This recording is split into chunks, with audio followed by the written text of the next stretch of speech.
Hey, this is Sean from the Heavy Underground Farm Report. Today we have an interview with Sergeant Thunderhoof.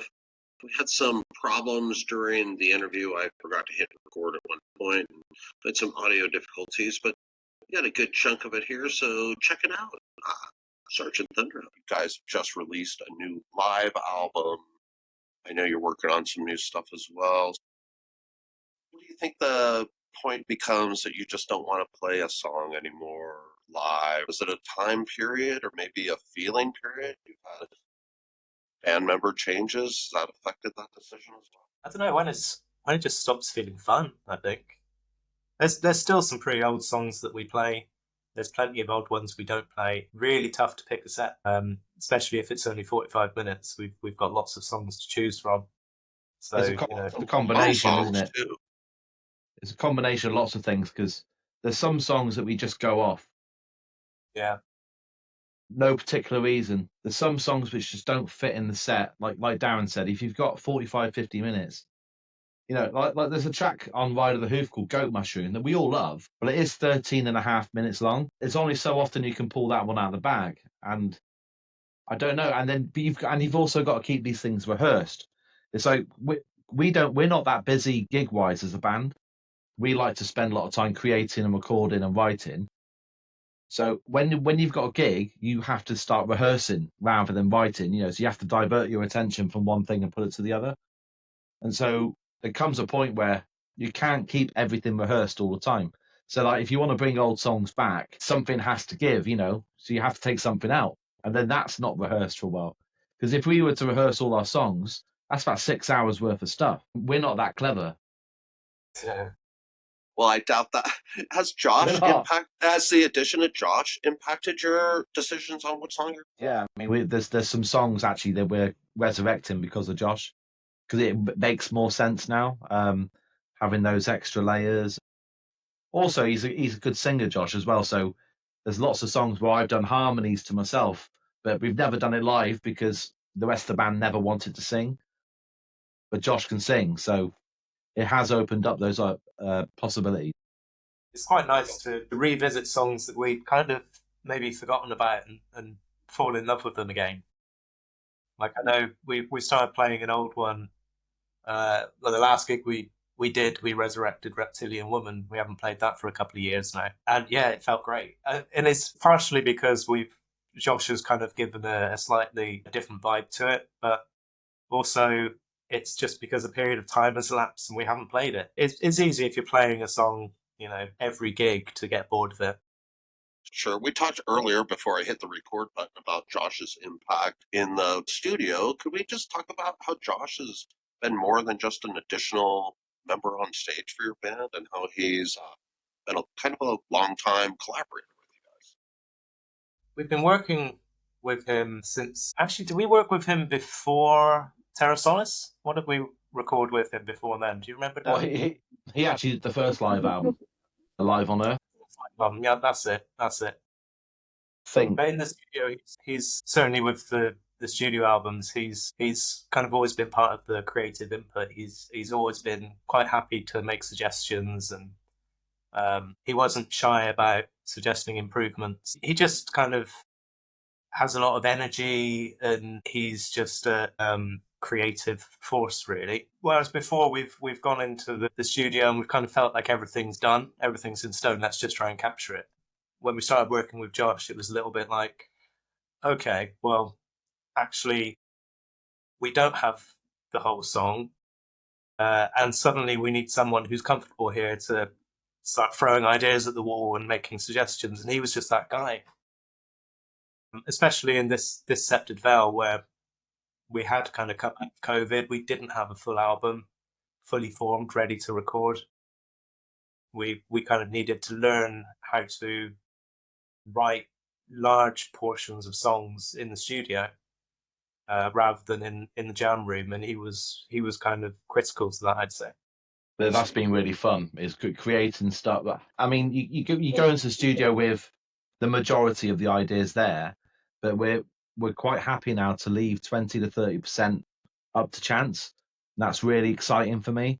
It makes me love the whole studio experience because I'm not just going in to record my vocals. I'm going in to create. Sometimes I'll go in with an absolute blank slate, and Josh has got a very positive, can-do attitude about everything, and nothing's ever a problem. So it's just a really fun experience. That's fantastic. Do you think as youth adds some energy to your sessions and your live performance as well? But yeah, because we're all getting really old and grumpy, and honestly, we've all got bad backs. Yeah. Carry around injuries. He's a fountain of youth. We got him on board to help carrying the gear. That's all it was. And he's got a van. He's got a van. Wise addition of the band. I can see where you guys are coming from. So I saw you guys in Las Vegas. It was super exciting for me. Could you guys tell me how it was for you guys to come to the United States and do some shows? And how was that experience for you? For me, it was great. It was something we hadn't done before, in the sense that we usually rock up to a gig and we've got all of our own equipment. We know exactly what we're playing. We're very organized. Turning up to another country with very little gear. I mean, I took some. Yeah, well, I took some sticks and a cowbell. That was it. So borrowing whatever was at the venue, piecing together a kit at the last minute. That's not me at all. I like to be prepared. There was some logistical issues with shipping some of the rest of the band's equipment out, which mostly was overcome. Yeah, I think we pulled it off. I think it all went as good as it could have gone. Any number of things could have gone wrong that night. You wouldn't believe it. But, it seemed to go well. Did you guys notice a difference in the crowds in the United States and the crowds in Europe? Is it different? I mean, the crowds are generally great, but wherever you go, people are generally good people, aren't they? And this kind of scene, psychedelic, stoner, doom, all that kind of stuff, it's a nice scene. It's very friendly. It's very, there's not much bullshit. And yeah, we were blown away by the kindness of the people who came to see us, and people have flown up. We have people flew in from the UK, Japan, Portugal to see us, which is just ridiculous. Thank you. Is it interesting for you guys that people in other countries are listening to your music? It blows me away. Yeah, I mean, it's ridiculous. Dan, you probably have kind of more of an insight into who is actually listening to us than anyone else, because you run the label, you send out the CDs and vinyls to around the world. But yeah, for when I'm playing a gig and someone comes up to me afterwards and said, "Oh, I've flown from France or whatever," I just like, why? Yeah, it's always a surprise, and it always kind of blows me away. Yeah, I mean, we are, eternally just, yeah, can't believe it. I'm glad that you guys were discoverable, and the internet, I guess, has made a lot of that stuff possible. There's no real FM radio presence for rock bands anymore, so you guys do a great job marketing yourselves, and like I said, I'm glad I found you because of Darren. I just want to talk to you guys about your individual performances. Darren, what's your approach when you go into the studio or even live when you're drumming? What do you want to add to the performance? What are you looking to? I'm always thinking about the rest of the band. So I think about the lead guitars and the vocals a lot, probably more than I should. So whenever I'm laying down a track, I've had this discussion with Josh so many times, because it's usually just me and Josh there when I'm laying down the drums in the studio. And it's always like, no, I don't want to do that because I don't want to step on the vocals. Or, that's the chorus, I want to hold back. So I don't know, really. I try and focus on feel rather than flair. I'm not a very flashy drummer, to be honest. If I could do lots and lots of fancy stuff, I hope I'd choose not to. But I think that's pretty in line with the rest of the scene. I think people are pretty reserved, and there's a lot of humble people making music. Darren, why do you think that's so prevalent in the scene? Because you're part of it. You're coming across just like 99% of the other people. I just want to add to the band. I don't want to be flashy. Yeah, I don't know. I mean, I'm 45 now. I get interested in different things than I did when I was 25. So in the studio this time around, the last album, I remember just being really happy to strip parts back to their fundamental kind of elements. Some of the rhythms on that album are as basic as I can make them. And I love that. Is there I think someone that influencing you? I'm sorry. I don't know. Pink Floyd had a bit of that. There's some Mike Oldfield in there. I don't know. I think it's just sometimes it's just what the song's asking for. That's the way I see it. I love that answer. There's just no ego in your playing. That's fantastic. Dan, your vocals, you're like my favorite vocalist in the whole scene. I was sitting next to the bass player for Luna Soul. Doug grabs me after your set, and he grabs my arm and he says, "That is my new favorite singer. I am going to go buy every one of their albums." And he was so excited. How do you get ready to sing like that? Do you have like a physical routine? I mean, I do get massively stressed about my voice. I'll be honest. Like flying into Las Vegas, Darren would tell you, I came down with like a really bad cold on the way. So I was just stressed out of my eyeballs. I have a bit of a routine. I don't eat before I sing. I try not to drink any alcohol. I'll do some warm-ups. Just because I'm paranoid. And my problem is I get paranoid and I'm a control freak. So I get worried about what everyone else in the band is doing. And I'm also worried about myself. So I'm constantly just stressed about my performance. So I definitely need to chill out a little bit. But no, I mean, I have been singing in bands for ages now, and I think I know my voice now. I think for many years I didn't. I think I was just trying to be what I thought the band I was in at the time wanted me to be. And now the good thing about this band is we're all old enough and wise enough, and I think we've had the pride knocked out of us enough to just actually let's just be individually and collectively ourselves. And it's this last album I kind of felt very just free just to be myself. I didn't feel like I was getting any kind of like hints from the rest of the band to be more like this, or as I am with them, I want everyone to really express themselves. I think I said before that this band is probably individually not what everybody wants it to be, because we've all got different things that we listen to and are influenced by. But you have to look, like Darren was saying, you have to look at it, the big picture. The big picture is the song, isn't it? And the album. We're very much an albums band.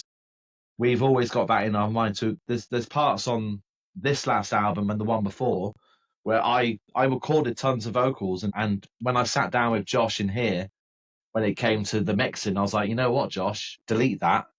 You don't need it. As much as I want to sing over those bits, it's like I don't need to be on those bits. It's better just to let the band take over for that bit, And I'm sure Darren had the same thing. Maybe there's some fills he could have put in where he graciously left some space for me to do something myself. So vocally, it is what it is. I try my best, and I think I did a good. I do think on this last album, my voice was in a good spot. I think when I did the album before, this Sceptred Veil, I literally had a chest infection for about 2 months. And I was just kind of singing through it and getting through it. And there's bits on that album that really annoy me because I can hear my voice cracking. I bet you're the only one that can hear it, Dan. Yeah, but you ask any musician. Yeah, sure, but they will tell you it's, they will always hear that. And it's fine. I accept it now. I just, that's how much OCD I have about this kind of thing.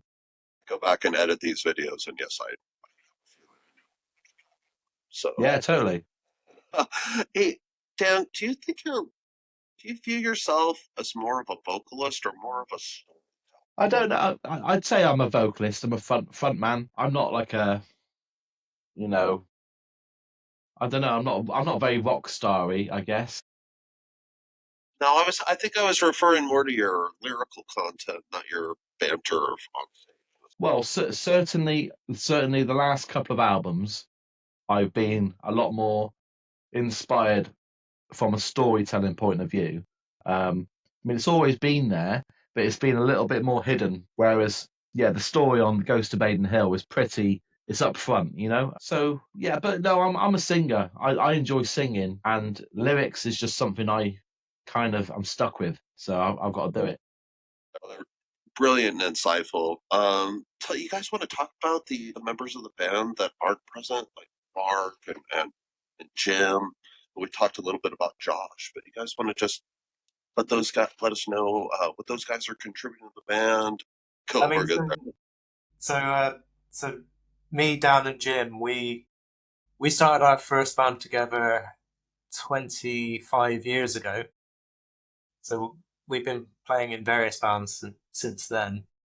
I think, Dan, you're the person I've been in a band with most in my entire life. It's actually our Ditto. third band. Yeah. So yeah, when we were all in a position to start a new band, or none of us were in bands that we were enjoying at the time, I think, Dan, you just wanted to be in a band with Jim, me, and Mark because you were playing with Mark in your covers band. And I think more to do with our influences and our abilities. We just all got on. We're just kind of old friends. And I think that's more important than the music at the end of the day. Most bands don't achieve anything because they fall out. We haven't done that. Nearly. We nearly have. A couple of times. I'm sure there's tension in there. You're all very creative people. How do you deal with the tension when it arises? I think we kind of know to stay in our lanes. Yeah, I think now we're in a much better place than we were.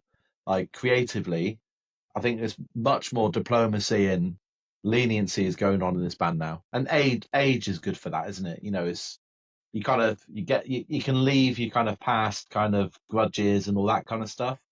I think there has been times in the past with this band where we've kind of butted heads and but we've all just got a bit older and a bit wiser, and well, I think we're all really appreciating the fact that we're still doing it and it's really fun. I think that's the main thing, is that we keep it fun.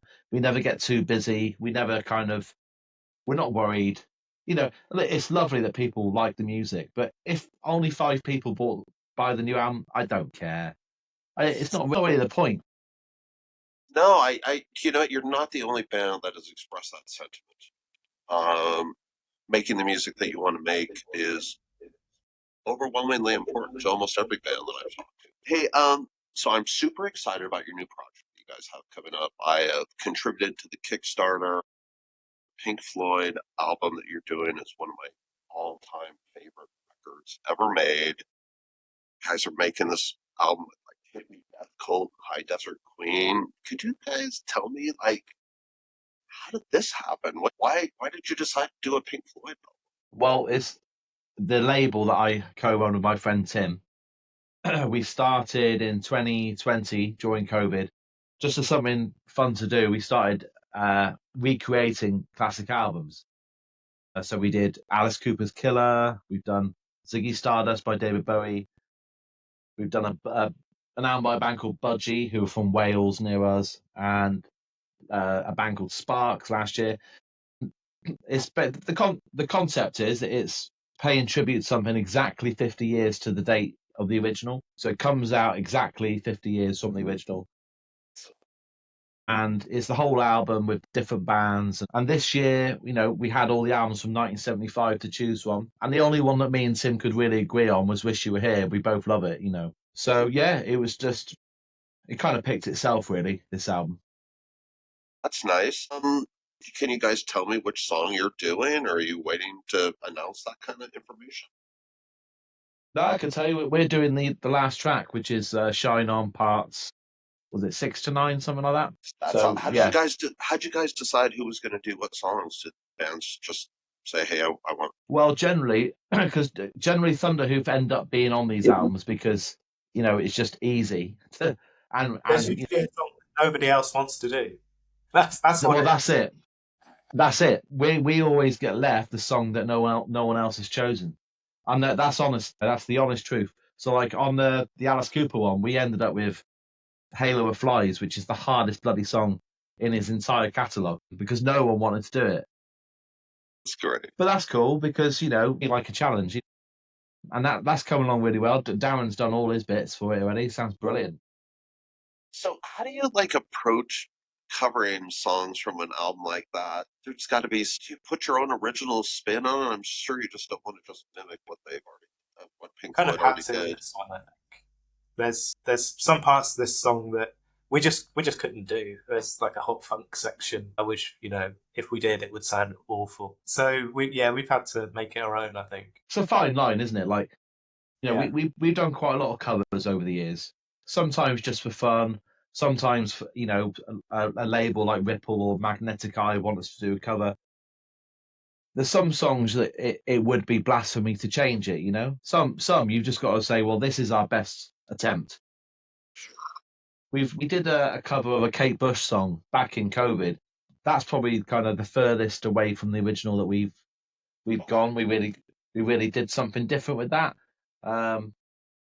But yeah, it depends on the artist and it depends on the song, I guess.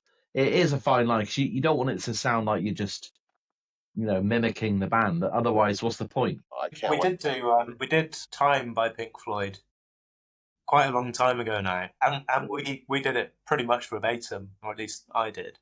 And the label didn't like it. The label didn't like it, no, because Was all it? the other bands have doomed their tracks up and did their own thing, and we thought, no, let's be respectful. I still Yeah, like just it. I think it's good. You guys, yeah, it's a shame, innit? I'm so sorry, Dan. Go ahead.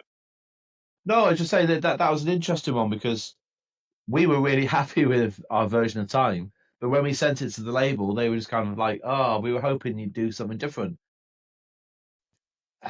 I think we're not really that type of stoner band, like, because I think some people think the job of a stoner band is just to take a song, down tune it, and get the singer to go, "Ooh," you know, like, Yeah, fuzz it up. I just, what's the point in that? I mean, the bands who are good at that, that's great. We're not that band. We really not. You guys are not a typical stoner rock band in any way. There's bits of it in there. Your sound is definitely unique, you know? Like you guys don't sound like anybody else, and is that any sort of conscious decision, or is it just simply what you have said before? We just go in, we all have different influences. This is what comes out. Well, I mean, there's definitely an influence there because, like I said before, like Jim, he's our guy for like, and Darren to an extent. You know, they've got quite a history of stoner and doom and psychedelia, and so there's always going to be an influence there. So, like I said, you know, when you're hearing those big, thick kind of like desert rock kind of riffs, that's probably coming from Jim or Darren. The kind of soundscapey, kind of ethereal vocals. Obviously, that's me, and I'm kind of pulling it into more of an epic thing. Mark's kind of pulling it into more of a kind of hard rock metal thing. So yeah, I mean, we all share a lot of things that we like, you know. But I mean, like the next album, I've got no idea what the next album sound like. It's not like we go into it thinking, right, now we're going to write a prog rock album or something like that. Fair enough. Fair enough. Dan, I used a word there that I think really great to describe your band, epic. Like your songs sound epic in scope. You're drawing from mythology and your vocals and the guitar work. One more thing about Pink Floyd. Do you guys have a, you know, when I saw your show, one of the first things I said was, that's like the most blown away I've been since I saw Pink Floyd like 30 years ago.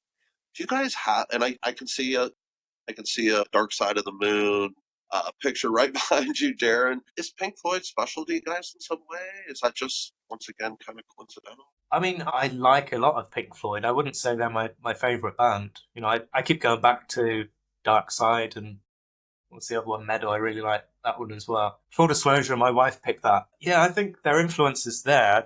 I wouldn't say they're kind of like the overriding influence. It's definitely there, and it's the Englishness of them as well.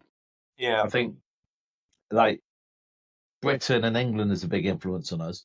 So a lot of those British bands. I mean, if you'd ask Jim, he's a big Pink Floyd fan. His dad was a massive Pink Floyd fan. I think he went to see them at Earl's Court with his dad back in the day. And you know, to be fair, all of the band have a soft spot for Pink Floyd.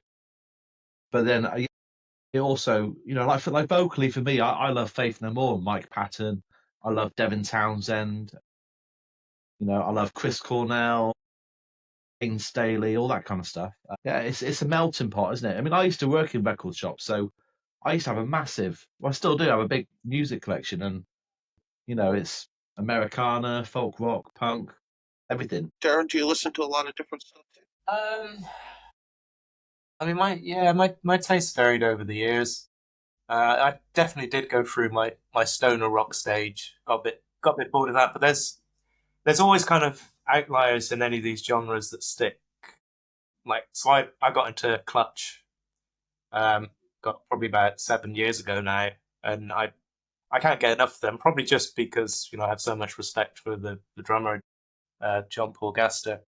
But a lot of my influences are back from the '90s. Talking Jimmy Chamberlin, Dave Grohl as well in his day. I can't think who else. Matt Cameron, I guess. But yeah, I quite like a lot of the old school kind of grunge drummers, to be honest. Fair enough. No, I like a lot of that same stuff, you guys. Is there anybody currently playing that you guys are finding inspiring? Anybody you guys are like, I really want to go see those guys? We've played with Elder a couple of times. They're brilliant. King Buffalo, Tony Reed and Moss Generator is just incredible. Yeah, I mean, there's tons of great bands. But I've got to be honest, I don't really listen to this style of music. I love playing it, I love singing it, and I love being in the scene. And it's weird. Like, I don't know. Is it a ton? It's a weird one. I don't really follow bands anymore. I'm really stuck in the mud. I'm still listening to Rainbow Rising. I'm still listening to bloody, I don't know, Smashing Pumpkins and stuff. I'm from the '90s.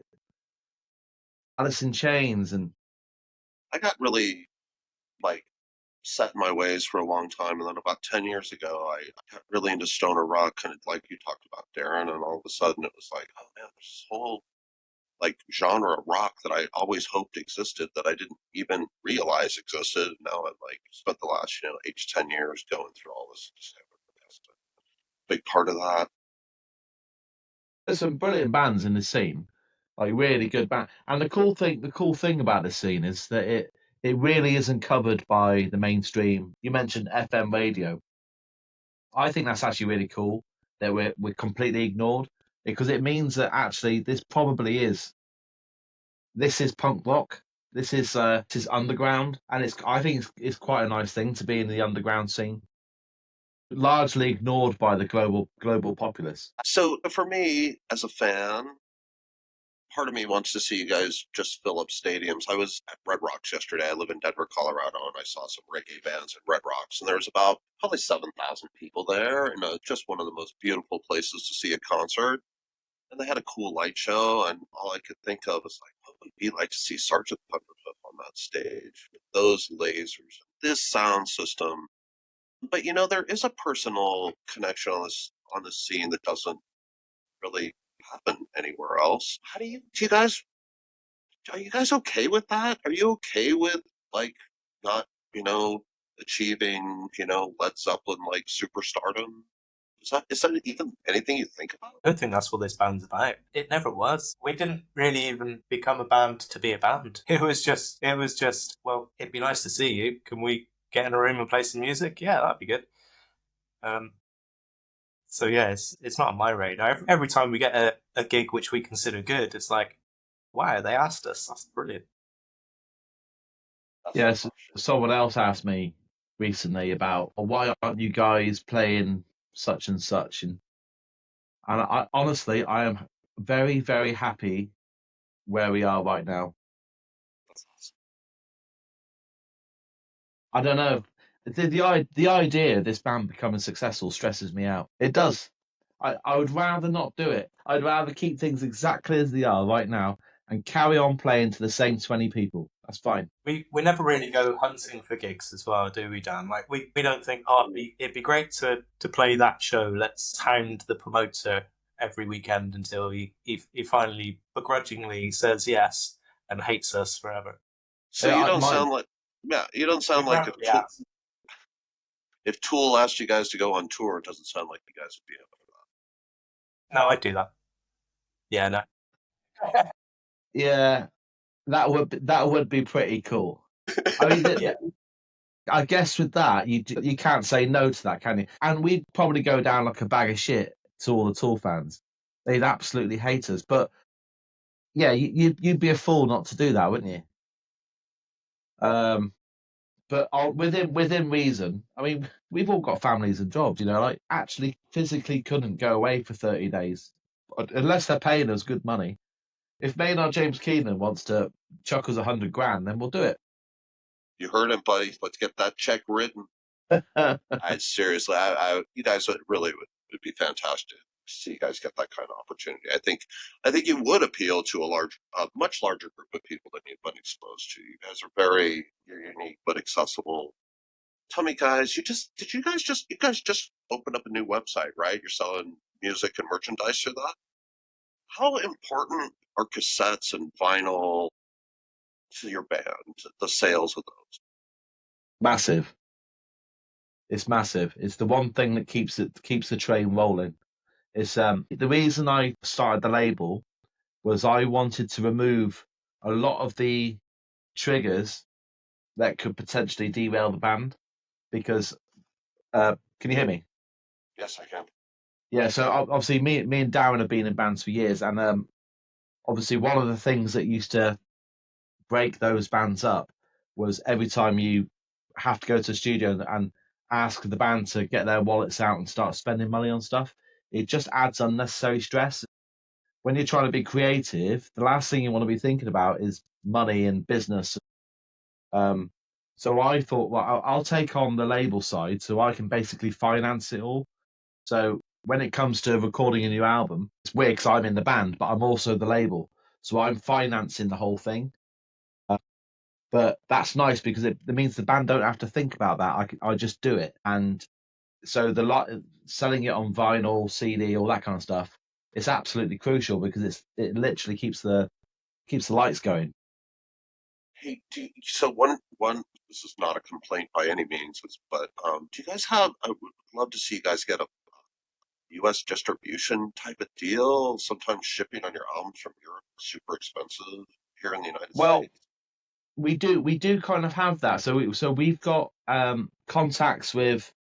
There's a couple of stores in America who stock our stuff. There's Cosmic Peddler. You heard of them? Yeah. Okay. So he orders our stuff really regularly. Cosmic Peddler. All right. Excellent. So that's in the US. In Europe, we've got the shop Cosmic Artifacts.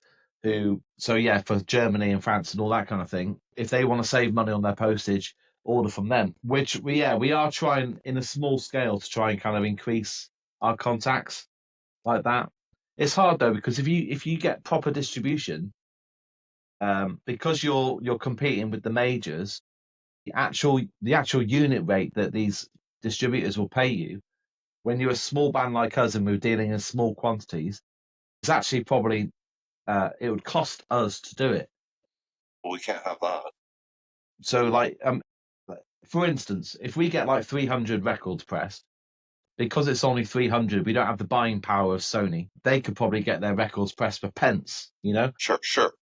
Whereas each record actually costs us a big chunk of money. And so, as much as from an ego point of view, it would be lovely for us to be sold on Amazon and, the music websites. It just doesn't make sense. That's why something like Bandcamp is invaluable for bands of our size, so we can actually deal direct with the customer. Is Mark, by the way? There's a guy. Hey, Mark, how are you doing? By the way, is that what you said? But there'll be a confluence of feedback if I've got a laptop as well, unless I'm in the other room. If you do it in there. Yeah. Sorry, he's just gonna hook up. Perfect. That's fantastic. You got So that's a really good explanation, Dan. I think a lot of people need to hear that. Yeah, look, it's also as a fan and someone who buys your stuff through Bandcamp. I think understanding that makes it a little easier for me to dish out that extra couple bucks for the shipping, knowing that it helps your band. And people on the scene, like, we buy your music because we love you and we love the music, but like, we realize that if we don't support bands, we don't have bands. So yeah, no, I think people would be really happy to get kind of wrap their heads around that and why that shipping is the way. I mean, I can't speak for all bands, but from our point of view, every single penny goes back into the next project. I think you're speaking for all the bands in this scene. Well, I mean, I hope so. I mean, because we none of us have ever taken a penny out of this band, not a single penny. And it's not about that. We really don't care at all about the money. As long as we can put petrol in the tank, that's fine. But no, I mean, it's never been about money. That's the last thing we think about, and that's literally the only reason I started the label, because I don't want to think about money. I don't want that ever to be a factor in the relationship between the band, because we're all mates and we just enjoy what we do. But yeah, I mean, if you are buying stuff from Bandcamp, rest assured that that is going in directly to the artist. That's the best thing about it, really. So let me ask you some kind of general questions that are of concern on the scene. Can I get your opinion on having your music on Spotify? I mean, I have nothing to do with the kind of business side of it, so I don't know. I hear that they don't pay very well. I'm assuming that's true. It's a bit of an ego thing. Yeah, it's nice to have it on Spotify and to see how many people are listening to it. How accurate those numbers are that people flash around quite a lot, I don't know. I mean, Spotify's a great service. It does make it available to lots of people who might not find it. I think that's a good thing. Do you think it's helping people find you guys? I think so. I hope so. I mean, for all its faults, the algorithm on Spotify does seem very good. It seems to really understand what you're listening to and suggest more things. Unfortunately, it does. So we've got a toddler, so now my algorithm's all about Baby Shark and Justin Bieber, and the only way to fix that is to delete your account. So we're gonna have to do. See, I don't personally use Spotify. I mean, I use Apple Music, which is very similar, isn't it? But that's more of a kind of family thing. It's easy for my kids to. And my eldest likes to listen to Jay-Z, but for me, I'm a bit old school. I like to listen to records and CDs, But in terms of the morality of Spotify, I'm just of the opinion it's a necessary evil, and if it makes it easier for people to listen to our music, I'd rather they listen to it in good quality rather than, I mean, because before Spotify, it was all torrents, wasn't it? It was all people downloading stuff illegally. And that's not really a thing now, is it? If someone wants to get our stuff for free, they can. It's very, very easy. And fair play, I don't care. If you want to do that, do it. I still like the fact you're listening to us, even if you've stolen it. I'm not that bothered. But there's still plenty of people like you, Sean, who actually want to invest in the stuff they like. I'm not going to criticize someone for the way they consume music. It's none of my business. Didn't we release our first 2 or 3 albums and just give them away for free streaming on Bandcamp? Yeah, for years. For years, it was all name your price. Yeah, and people started giving us money. It's like, oh. Well, the only reason we took that name your price away is because if you do that, it means you're not eligible for chart positions. So I think you have Really? There's a minimum. There's a minimum price. There's a minimum price. I think it might be $7.99 now. If you want to be considered for the chart, you have to charge at least $7.99. So I don't like charging Still that. It's still a pretty reasonable price. But then it did mean that we actually got to number 24 in the UK charts in our last album, amazingly, which is ridiculous. But yeah, that's the only reason we brought that in. And that's really interesting insight that I haven't had before. So I appreciate that information. But we tell people on our label website, if you can't afford our stuff, send us an email. We'll send it to you. You can have our stuff for free. If you're listening to this interview, did you just hear that? This is a band that cares about you listening to their music. And it's a band that's making music that is worth listening to because they're just making it for themselves. So, man, you guys, that is the kind of generosity that doesn't exist on other scenes. Dan, you talked briefly about this is punk rock. One of the massive attractions about the scene for me was the do-it-yourself attitude. Do you think that the scene can survive with that kind of attitude? Well, they have to, don't they? There's no other choice. But the thing is, I mean, you can be a victim, or you can just accept it and accept the fact that, yeah, It's hard, isn't it?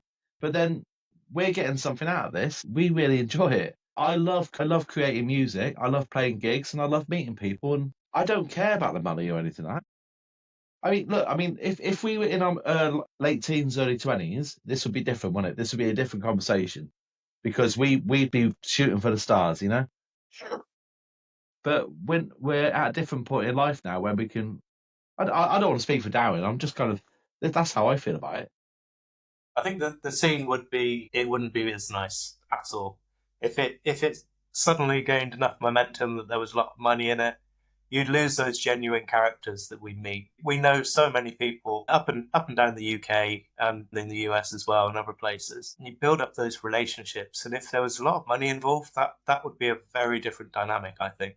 Yeah, I totally agree. I'm happy that it's the way it is. I mean, the crap thing is, for a lot of bands, it's not possible because, I mean, you know, I'm very fortunate that I've got this studio. I run a studio, so that makes things, you know, 10 times easier for us to get things done.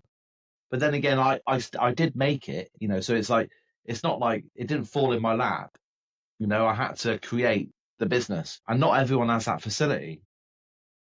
So for young bands coming up to get onto that next level or to get themselves heard, that's a challenge. It is a challenge.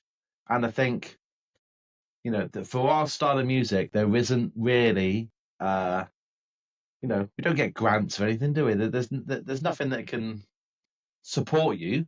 You have to do it yourself. You do have to actually do it yourself. So yeah, from that regard, it kind of sucks. If we were like 16, 17, 18 coming up, I think we'd struggle to keep this train rolling. There's a lot to be said for social media as well. Lots of negative things to be said, I should say. I think lots of these young bands, they kind of want their overnight success, and we talk about this quite a lot, Dan, about, you know, don't be afraid to suck. Don't be afraid to get out there and go down like a sack of shit in front of the 5 people who could be bothered to turn up to the pub to watch you. You know, do that. Earn your stripes. You know, keep going and get better. That's the thing about it. Let's do it than just instant gratification. This scene is all about playing live, isn't it? It's real rock music. Whereas, obviously, a lot of these bands starting out, they want to miss that. It's like they want to skip that whole section and just get to the arena gigs, you know, with backing tracks and all this crap, you know. So yeah, I mean, maybe this is one of the last remaining genres of music where you're not going to get that kind of plastic, you know, synthetic rubbish that goes on. So what advice would you give to those young kids out? Like, we got like a really nice group of kids up in Scotland, the Chris Talbot experience, and they're really young. Yeah, they're great. Yeah, and so what kind of advice would you give to a band like that, just to maybe center them on the reality of our scene? So again, we're probably going to say the same thing, so I'll let you go first. No, you go first, Darren. I was going to say, because we were talking about this just the other week, and I said, yeah, just focus on your back catalogue and don't split up. Don't split up. Don't split up. Just keep going. Write better music. Yeah. Yeah, it's the music. Focus on the music. Get better. Don't split up. Get better. Get tighter. Put something out that you're really proud of. If you do something that you're not proud of, don't put it out. Do something better. Never sell out, you know. I mean, we're quite lucky that we kind of landed. I mean, if you look at all our albums, you know, my wife does all the artwork, and so everything's got like a continuity about it. Yes. And the name Sergeant Thunderhoof kind of lends itself to that kind of continuity, and so I think we're quite lucky because it's almost like similar to Iron Maiden, isn't it? Because you can see an Iron Maiden now for a mile off. So I think that's something bands could bear in mind. Think of the bigger picture. What do you want to be your band to signify 15 years down the line? If you're looking back at your back catalogue and you want to be proud of your back catalogue and you want to go, oh, this is the album we did in 2026, and you know, picture that in your mind and work towards that. You know, everything has to make sense. You know, everyone's got a story, haven't they? You know, you have to give your band a purpose. What is the purpose of what is the story you're telling? Hey, Thanks for checking out the interview with Sergeant Thunderhoof. Once again, I apologize to Sergeant Thunderhoof for the problems that we had during the shooting of the video. Thanks for tuning in to the Heavy Underground Farm Report. Yeah!